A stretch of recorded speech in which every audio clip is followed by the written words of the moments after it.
write anything down, all that information is always going to be there for you. So in the top corner of my website, I have Teacher PD. So if I click on Teacher PD, I've got a couple different professional development sessions that I've given, and I have the new staff academy training here, and this is what we're going to work on today.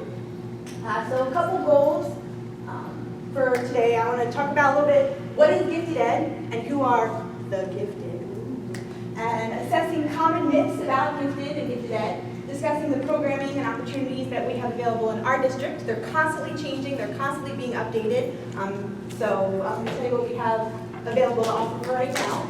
We're going to share information regarding characteristics of students you may know, and I put students in parentheses because very often whenever I'm speaking with people about characteristics of gifted students, they're often talking about their spouses or their children or their best friends, so it doesn't have to necessarily be just a student that you have in your classroom.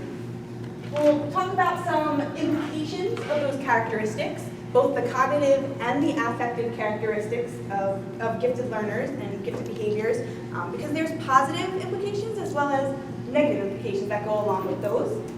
And then talk about how we can address the needs of students in our classroom.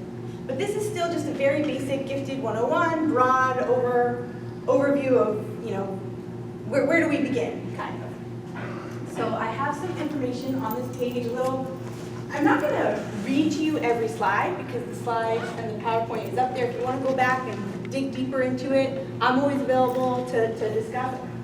Like Ms. Berry, like Karen said, I love this. I mean, this is my thing. So at any point in time, I'm always available to talk about gifted ed, what you can do with your students. If you have any questions, anytime, email me, call me. So we'll start off with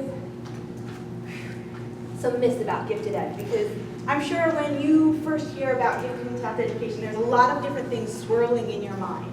Some of them are likely to be true, and some of them are likely to be untrue.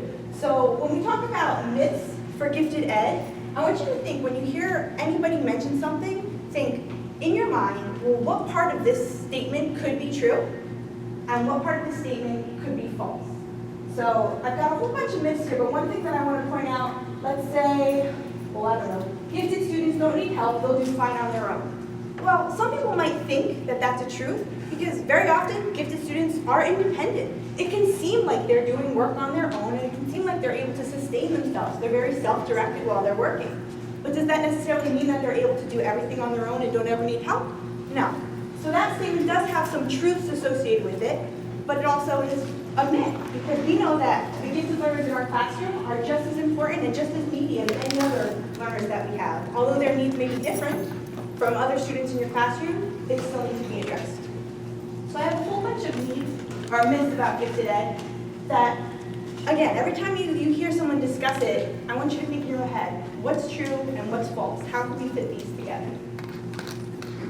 So let's begin with what matters, the students. They're the most important ones here.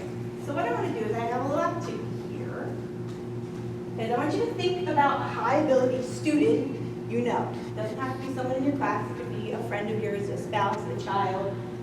And I want you to jot down on a piece of paper, on your computer, it doesn't matter, I'm not collecting them, just some of the social characteristics, some of their physical characteristics, some of their emotional characteristics, and intellectual characteristics. If you had to explain one of these students to someone else, what words would you use to describe them? So go ahead and I'll give you a couple minutes just to jot them down.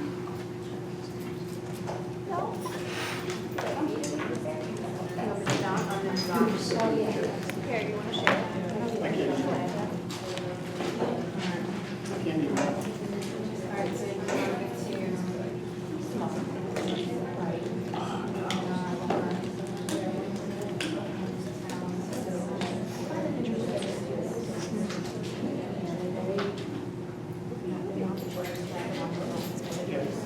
Like kleptomaniacs, they take things literally.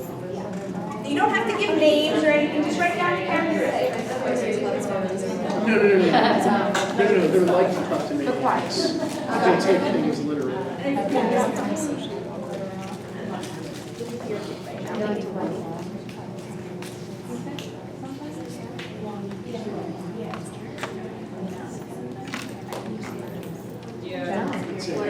This week? was it not?